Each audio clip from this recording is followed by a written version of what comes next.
우리는 창세기에 나오는 믿음의 사람을 통하여 특별히 아브라함, 이삭, 야곱, 요셉의 이러한 언약의 사람들을 통하여 반드시 우리가 알아야 할 것은 하나님은 우리를 향한 놀라운 크고 귀한 계획과 뜻을 가지고 계신다는 것입니다. 하나님은 이 세상을 창조하시고 이 세상이 그냥 알아서 돌아가도록 그냥 내버려 두시지 아니하고 분명한 목적을 가지고 이 세상을 주관하시고 지금도 운행하고 계십니다. 그것이 바로 구원이라고 했습니다. 목적이 구원이에요. 더욱 정확하게 말하면 하나님이 창조하셨던 그 창조 때의 모습으로 회복시키고자 하시는 것이 목적이에요. 인간은 죄로 말미암아 하나님의 형상이 파괴되었습니다. 뿐만 아니라 인간의 죄로 인해 이 세상까지도 오염돼 버렸어요.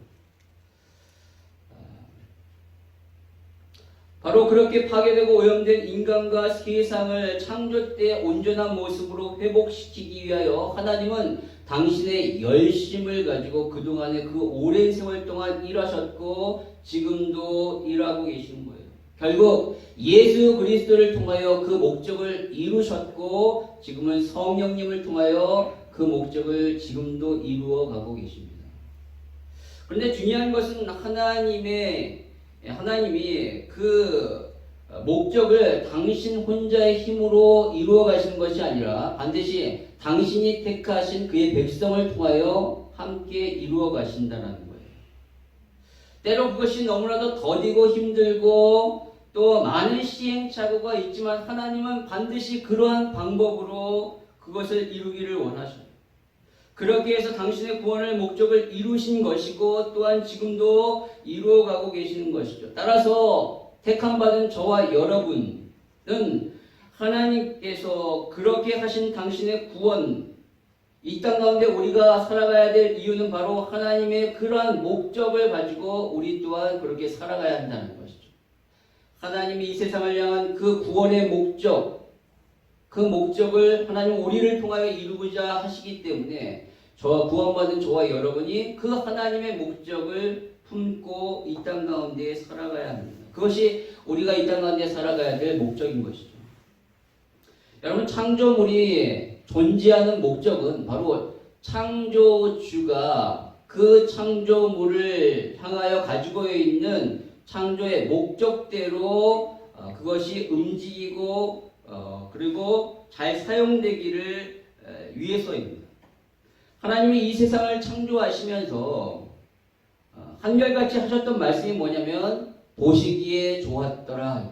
그렇죠? 예.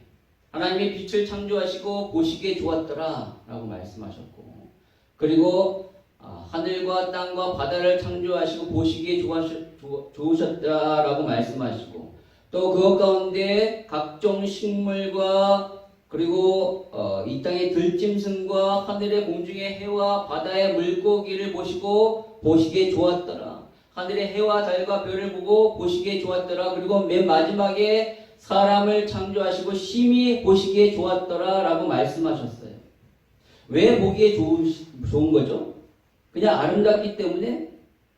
딱 보기에 외형이 너무나도 멋있기 때문에? 물론 그렇습니다. 그러나 그것이 아니라 하나님의 보시기에 좋았다는 것은 바로 하나님이 창조하신 그 의도대로, 창조의 목적대로 그것이 너무나도 아름답게 제대로 만들어졌고 그 목적대로 그 모든 것이 제대로 잘 돌아가기 때문에 보시기에 좋은 거예요. 빛을 만드셨는데 빛이 그 목적대로 빛을 잘 내요. 해와 달과 별이 그 목적대로 잘 빛을 내고, 그리고 이 땅의 동식물들이 그 목적대로 번성하는 것을 보고 보시기에 좋은 거예요. 단순히 그냥 겉모습이 보기에 좋기 때문에 좋은 것이 아니라는 거죠. 여러분, 핸드폰을 사람이 만들었는데 너무나도 멋지고 아름답게 핸드폰을 만들었어요. 그런데 그것이 전원도 들어오지 아니하고, 그리고 사진도 잘 안 찍히고 음악도 들을 수 없고 인터넷도 안 된다면 그것이 보기에 좋은 겁니까? 아니에요. 그냥 겉모습은 보기에 좋을지 모르지만 전혀 내 마음에 들지 않기 때문에 보기에 좋다라고 얘기할 수 없는 것이죠.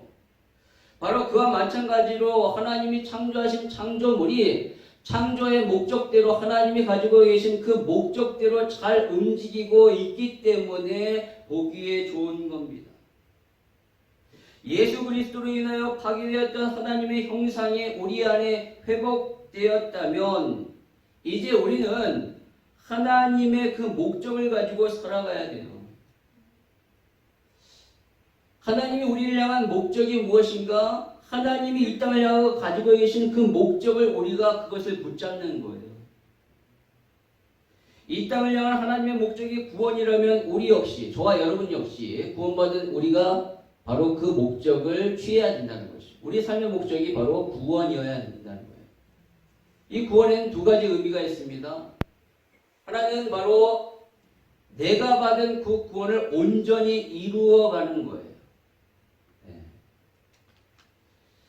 또 하나는 다른 사람의 구원을 위하여 사는 것입니다. 물론 내가 받은 구원을 온전히 이룬다는 것은 성화론적인 측면에서의 의미이죠. 즉 예수 그리스도를 믿음으로 받은 내가 예수 그리스도를 믿음으로 말미암아 구원을 받았다면 이제는 자라나야 되는 거예요. 성숙해야 되는 것이죠. 성숙한 그리스도인으로 성장해야 합니다. 바로 그리스도를 닮는 그런 거룩한 삶으로 나아가도록 노력해야 한다는 것이죠. 바로 그것이 내가 받은 그 온전한 구원을 이루어가는 삶의 모습인 거예요. 그러나 거기서 머무르는 것이 아니라 우리는 더 나아가 다른 사람이 구원받을 수 있도록 나아가는 것이죠. 그렇게 인도함을 받는 거예요. 다른 사람들 역시 구원받을 수 있도록, 그리고 그들이 거룩한 삶의 모습으로 나아갈 수 있도록 우리가 그들에게 도움을 주고 그들을 이끄는 것, 그것이 바로 구원받은 저와 여러분의 올바른 목적 있는 삶의 모습이라는 거죠.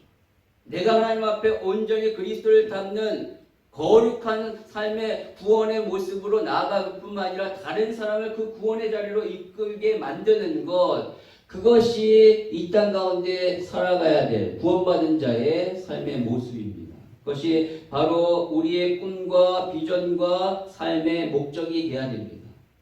저와 여러분의 인생의 바른 목적을 취하기를 바랍니다. 그런데 여기서 우리가 주의해야 할 것은 바로 목적과 수단을 혼동해서는 안 된다는 거예요. 자, 우리의 삶의 목적이 이제 구원이에요. 하나님이 구원이고, 하나님이 이 땅을 향한 목적이 구원이고, 또한 구원받은 우리 역시의 삶의 목적이 구원이라면 그 구원을 위해서 우리가 어떤 사람이 되고 어떤 일을 하는 것은 바로 수단이 되는 거예요. 내가 무엇이 되는 것이 삶의 목적이 아니라 그 구원을 위하여 내가 무엇이 되겠다라는 것이 수단이 되어야 된다는 것이죠. 이 둘이 혼동되고 바뀌면 하나님이 보시기에 좋은 삶이 아닙니다. 그렇다면. 그렇게 혼동되었던 사람이 바로 사울이었습니다. 하나님이 사울을 이스라엘의 초대 왕으로 세우신 것은 그를 높이고자 함이 아닙니다. 그 목적은 바로 이스라엘을 하나님이 기뻐하시는 온전한 하나님만을 섬기는 그러한 나라로 만들기 위하여 세우기 위하여 그를 왕으로 세우신 거예요. 그것이 목적입니다. 그래서 하나님은 당신의 영을 그 사울에게 충만히 부어주셨어요. 사무엘상 10장 6절의 말씀을 보니까 사무엘이 그 사울에게 기름을 부으면서 하신 말씀이에요. 네게는 여호와의 영이 크게 임하리니 너도 그들과 함께 예언을 하고 변화할 세 사람이 되리라. 왜 이런 일이 벌어져야 합니까? 하나님의 목적을 이루기 위해서. 이스라엘을 잘 다스리게 하기 위해서. 이스라엘의 왕은 가장 중요한 것이 세상적인 힘과 능력이 있는 사람이 아니라 온전히 하나님의 영에 충만하여 하나님의 뜻대로 온전히 다스려야 할 왕인 거예요. 그것이 가장 중요합니다. 그렇기 때문에 성령이 그에게 충만하게 임해야 돼요. 그런데 사울은 그러한 목적을 상실하고 자기 자신의 왕권을 지키는 데에 목적을 뒀어요. 하나님이 나라를 온전히 세우라고 그에게 목적을 주셨는데 그 목적을 버리고 그 목적을 이룰 수 있도록 왕이라는 수단을 주셨는데 그는 그 수단을 목적으로 삼은 거예요. 그래서 그 수단을 지키기 위하여 온갖 별짓을 다 했던 것이죠. 만약 그가 나라를 다스려야 한다는 그 중요한 목적을 마음에 품었다면 어떻게 그가 하나님의 말씀을 어길 수 있겠습니까? 분명히 하나님이 아말렉과의 전투에서 그 성읍에 있는 모든 사람들을 다 죽이고 또 거기에 있는 모든 짐승을 죽이고 모든 물건을 불태우라고 말씀하셨는데 사울은 그렇게 하지 않았습니다. 왜냐하면 백성들이 그것을 원하지 않았기 때문에 그 중에 좋은 것들을 남겨두기를 원했던 거예요. 만약 백성들의 요구를 들어주지 않으면 자신의 왕권이 흔들릴 것이라고 생각했기 때문에 그는 하나님의 말씀에 불순종했습니다. 즉 그는 하나님의 말씀보다 자기의 자리가 더 중요했던 거예요. 그러니까 목적과 수단이 혼동돼 버린 것이죠. 하나님이 자신에게 주신 그 목적을 이루기 위해서는 하나님의 말씀을 들어야 되는데 자신의 그 목적을 이루기 위해 주신 수단인 그 왕 자리를 목적으로 삼았기 때문에 하나님의 말씀을 듣지 않았고 그 목적을 지키기 위하여 사람의 말을 들었던 거예요. 백성들의 마음, 그 비유에 맞췄던 것이죠. 결국 그렇게 혼동함으로 말미암아 그는 비참하게 됩니다. 하나님 앞에 버림을 받게 되잖아요. 그러나 오늘 요셉은요, 그것을 혼동하지 않았어요. 목적과 수단을 혼동하지 않았습니다. 우리가 지난주에 요셉이 드디어 애굽의 총리가 된 것을 살펴봤습니다. 바로 그가 바로의 왕을 해석함으로 인하여 바로에게 인정을 받게 되고 그리고 앞으로 일어날 일을 온전히 잘 대비하기 위하여 바로가 그를 애굽의 총리로 세웠습니다. 여러분, 그는 하루아침에 죄수의 신분에서 총리가 된 거예요. 이게 말이 됩니까? 도저히 있을 수 없는 일 아닙니까? 아무리 왕의 꿈을 잘 해석했다 할지라도 죄인이었는데 갑자기 하루아침에 총리가 된다는 것이 도저히 있을 수 없는 일입니다. 그 나라가 그렇게 체계가 있고 질서가 있는데 어떻게 그런 일이 벌어질 수 있겠어요? 그렇다면 이거 누가 한 걸까요? 하나님이 하신 거예요. 하나님이 하셨기 때문에 이런 일이 벌어진 것이죠. 왜? 바로 하나님 당신의 뜻을 이루시기 위해서. 당신의 목적을 이루시기 위해서 그렇게 하신 겁니다. 여러분, 창세기 41장 42절에서 43절에 보면 그가 애굽의 총리로 세워지는 그러한 모습이 나타납니다. 바로가 그 요셉에게 자신의 인장반지를 손에 끼워요. 여러분, 이거 인장반지는 바로 모든 것을 다 결제할 수 있는 그런 수단인 것이죠. 그 인장반지를 문서에 찍으면 그것이 왕의 명령이 돼가지고 결국 안 되는 것이 없는 거예요. 무사 통과입니다. 오늘날 자본주의 사회에서는 무제한으로 사용할 수 있는 한도가 없는 신용카드라고 할까요? 그것을 바로가 요셉에게 준 거예요. 또 여기 보니까 세마포 옷을 그에게 입혔다는 것은 오늘날 구찌나 샤넬 그리고 뭐 이게 똥으로 끝나는 거 있잖아요. 루이비통, 베네통 같은 거. 아주 그런 엄청나게 비싸고 좋은 옷을 입혔다는 겁니다. 또 금사슬을 목에 매개했다는 것은 온갖 좋은 그런 주얼리로 시장하게 있고 롤렉스 시계로 이렇게 딱 멋지게 그것을 멋을 내게 했다는 것이죠. 요즘 하는 말로는 보면 스웩이 장난이 아닙니다. 네. 거기에 오늘 버금 수레를 태웠다는 것은 오늘날로 말하면 벤츠, 벤틀리 그 정도가 아니에요. 람보르기니 최고의 슈퍼카를 태웠다는 거예요. 또 그가 지나갈 때마다 모든 백성들이 그에게 절을 했대요. 절대적으로 복종해진 것이죠. 뿐만 아니라 바로는 그의 이름을 45절에 보니까 사브나 바네아라고 애굽식 이름으로 지어줌으로 그에게 애굽 시민권을 주게 됩니다. 그리고 그에게 제사장 보디베라의 딸 아스낫을 아내로 주어서 최고 가문의 사위로 만들었어요. 여러분, 이 정도면은 애굽에서의 최고로 성공한 사람, 출세한 사람이 아니겠습니까? 왕 다음으로, 왕보다 더 높을 수는 없지만 왕 다음으로 최고의 자리까지 올랐고 또 최고의 가문의 사람이 된 거예요. 누가 봐도 엄청난 최고의 출세를 한 것이죠. 여러분, 그렇다면 그가 꿈을 이룬 걸까요? 그렇게 고생해서 드디어 그가 꿈을 이룬 걸까요? 성경은 그렇게 말하고 있죠. 출세가 그의 꿈이 아니라 생명을 살리는 것이 그의 꿈이라고 말하고 있어요. 바로 구원이죠. 그래서 그의 꿈은 언제 이루어졌는가? 총리가 되었을 때 이루어진 것이 아니라 총리가 되고 나서 7년이 지난 후 흉년이 들었을 때 비로소 그의 꿈이 이루어집니다. 먹을 것이 없을 때 애굽에만 먹을 것이 있게 되죠. 양식이 있음을 알고 많은 사람들이 애굽에 그 양식을 사러 올 때 그의 꿈이 이루어지게 되는 거예요. 왜요? 바로 요셉을 통해 생명이 살기 때문에 그렇습니다. 하나님의 주신 꿈은 야곱의 가문과 민족과 전 세계의 사람들의 생명을 살리는 것에 있는 거예요. 요셉은요, 처음에 자신의 꿈의 의미가 무엇인지를 몰랐지만 바로의 꿈을 해석하면서 그리고 자기가 총리가 되면서 그 꿈의 의미를 깨닫게 되는 거예요. 앞으로 있을 이 7년의 흉년 동안에 하나님이 나로 하여금 많은 사람들의 생명을 살리고자 하시는 거구나. 바로 내가 꿨던 꿈의 의미가 그거구나 라는 것을 깨닫게 된 것이죠. 이처럼 요셉은요, 높은 자리에 올라갔지만 목적과 수단을 혼동하지 않은 거예요. 자신이 총리가 된 것은 바로 하나님이 주신 그 꿈을 이루기 위한 것이다. 수단이라는 것을 안 것이죠. 만약 그가 그렇게 그것을 놓쳐버리고 혼동했다. 착각했다. 총리가 되었으니 내가 꿈을 이뤘다. 라고 생각했다면 그가 무엇을 했을까요? 총리가 되자마자. 가장 먼저 보디발의 집에 찾아갔을 거예요. 그리고 그의 집에 있는 아내를 불러냈겠죠. 그리고 복수했을 것입니다. 네가 감히 나를 모욕해? 네가 나를 감히 모함해? 내가 너를 유혹했다고? 나도 눈이 높아.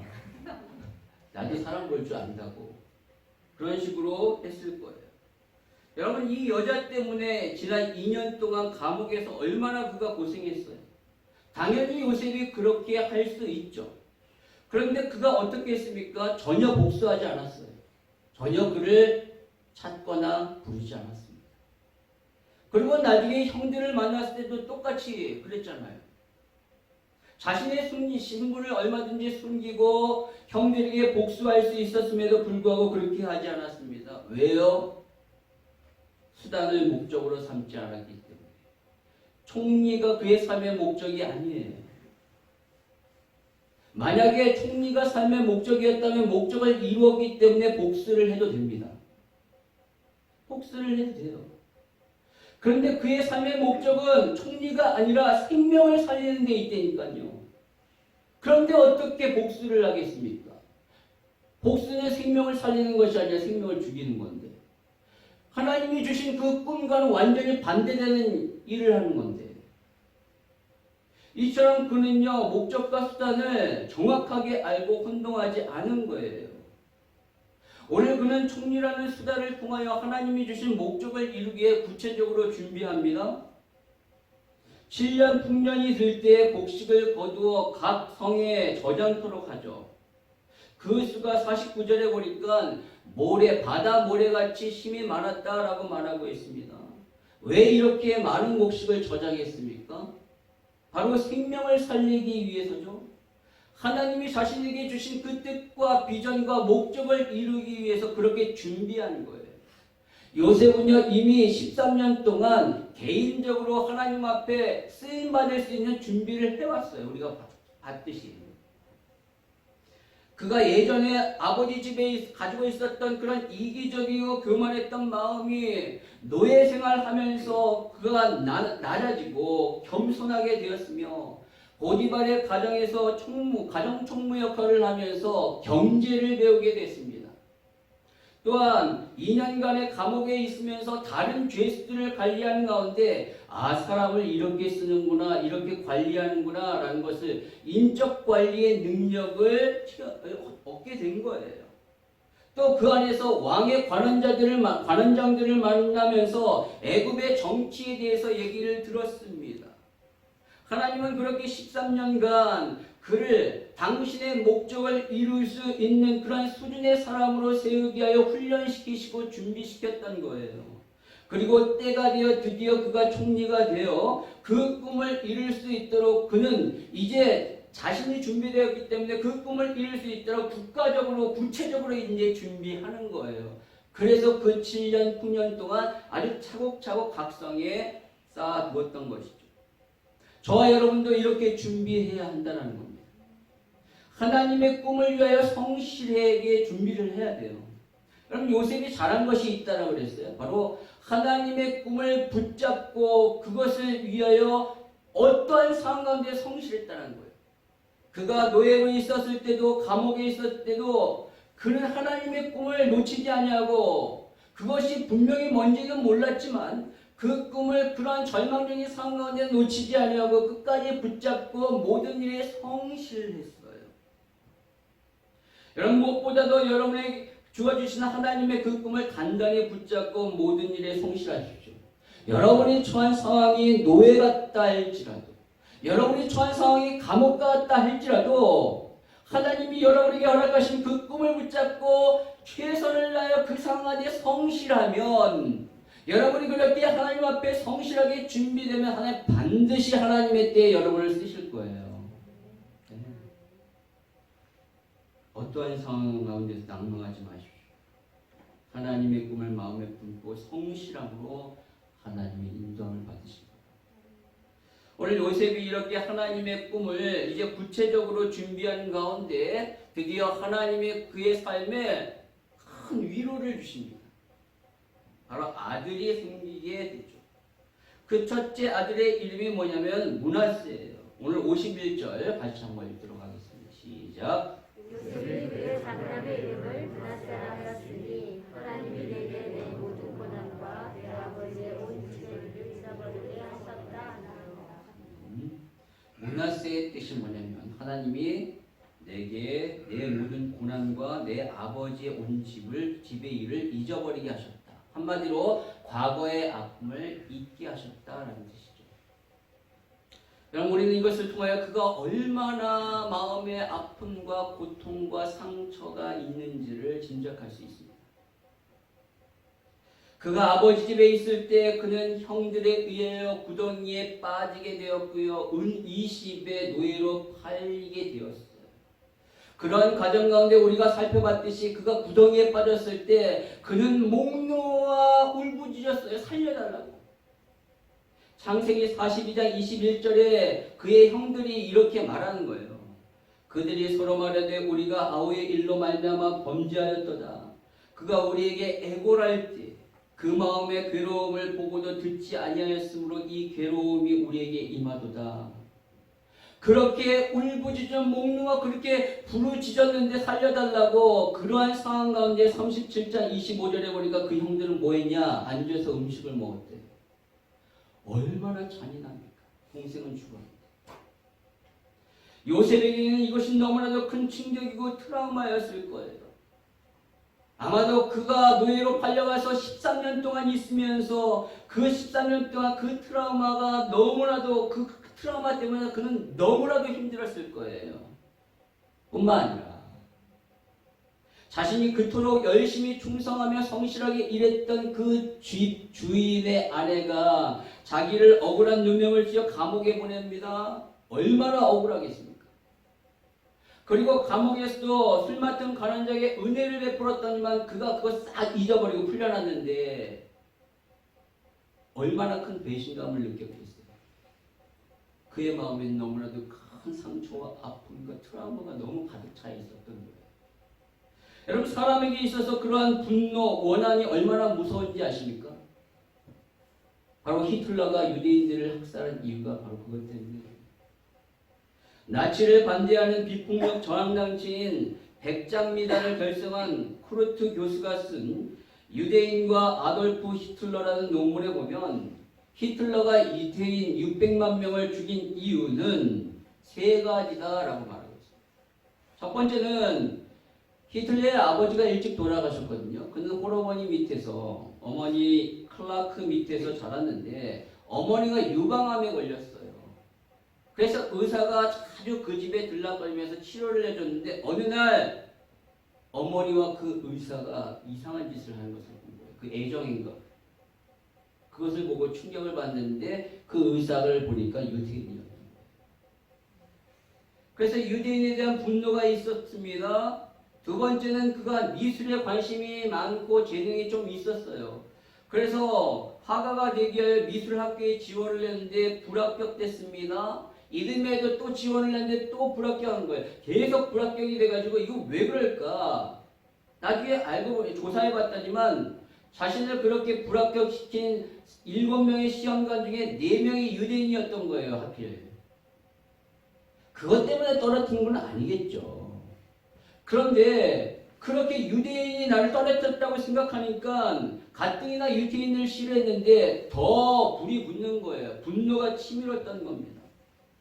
세 번째는 그가 비엔나에서 공부하는 중에 속옷 모델 여자를 사랑하게 됐어요. 그래서 그녀에게 자신의 사랑을 시로 써가지고 고백해 줬는데 그 여자가 그것을 보고 유치하다고 비웃었어요. 그래서 그 여자를 때렸대요. 폭행을 했는데 그 여자가 그 일이 있고 난 이후에 바로 사업가 청년과 결혼을 했는데 알고 보니까 그 여자가 유대인이었다라는 겁니다. 그래서 그의 마음에는 유대인들을 죽이고자 하는 원한과 분노와 복수로 막 가득 찼던 거예요. 바로 그 과거의 상처와 아픔, 트라우마가 이런 끔찍한 일을 만들어낸 것이죠. 여러분, 이처럼 사람의 마음의 원한과 분노, 그 상처가 얼마나 무서운지 몰라요. 그런데 오늘 요셉은요, 자신의 모든 고난과 상처를 하나님이 잊게 해주셨대요.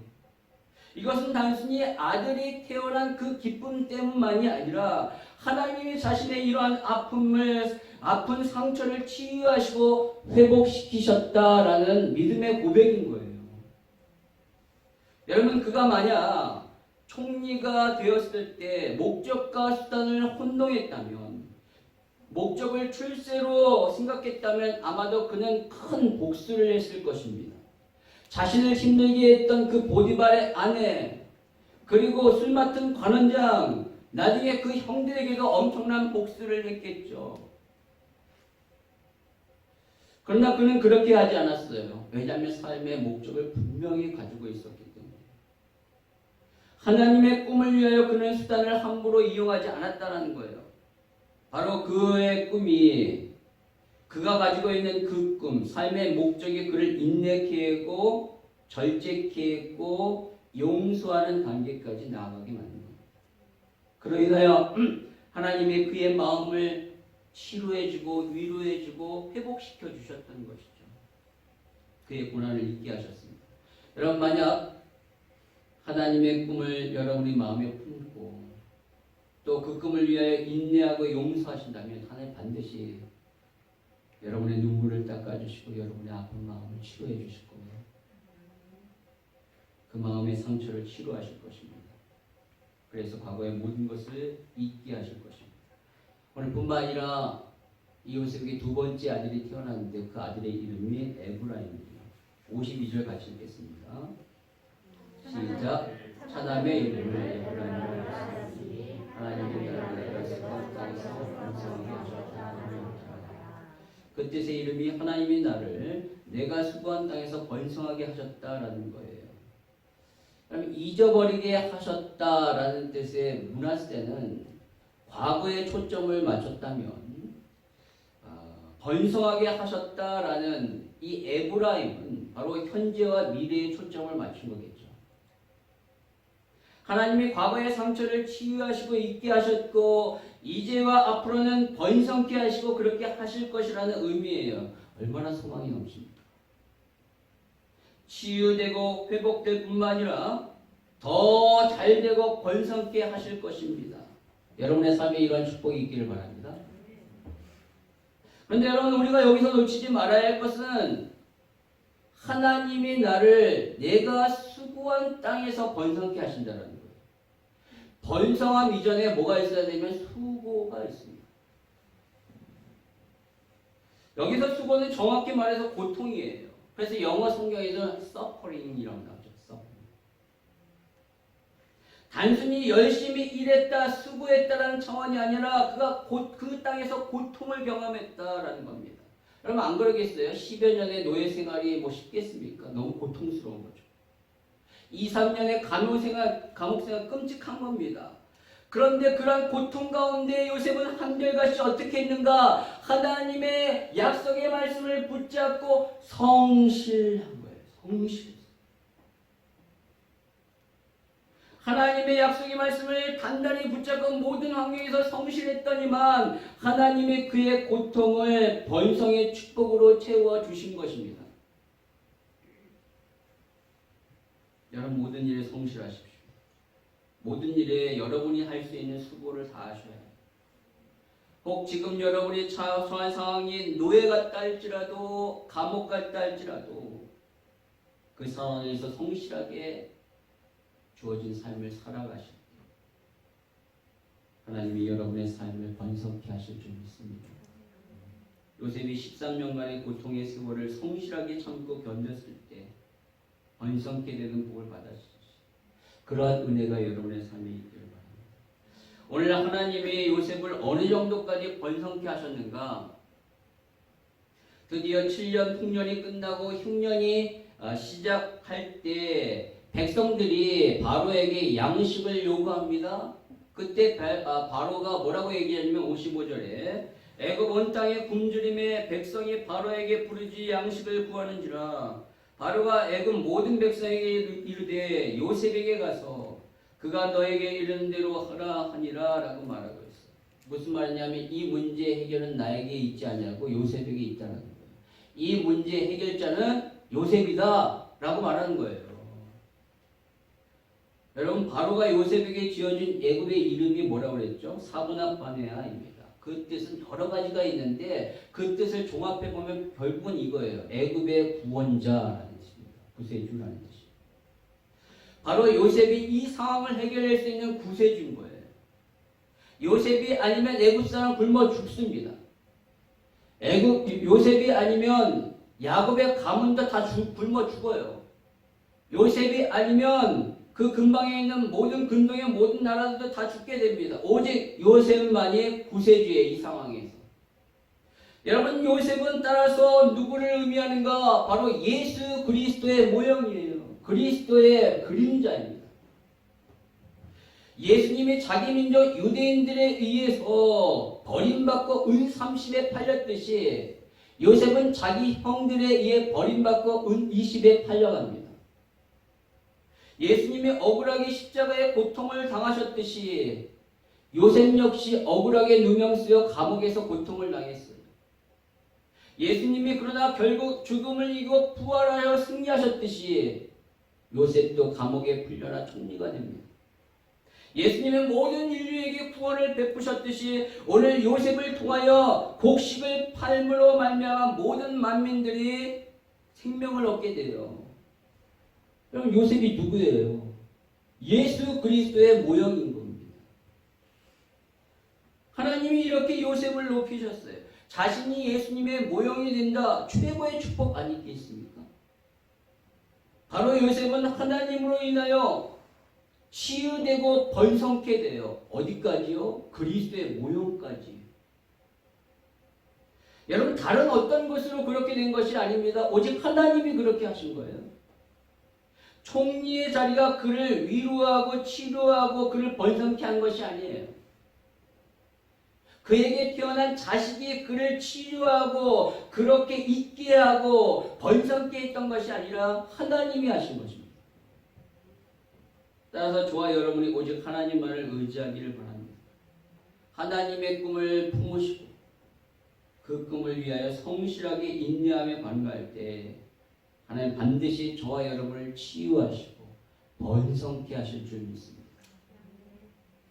그것이 우리가 기대하는 시간보다 너무 더디고 늦을지라도 하나님 당신의 뜻을 반드시 여러분의 삶 가운데 이루실 줄 믿습니다. 그런 치유와 번성을 경험하시는 저와 여러분이 되기를 주님의 이름으로 축원합니다.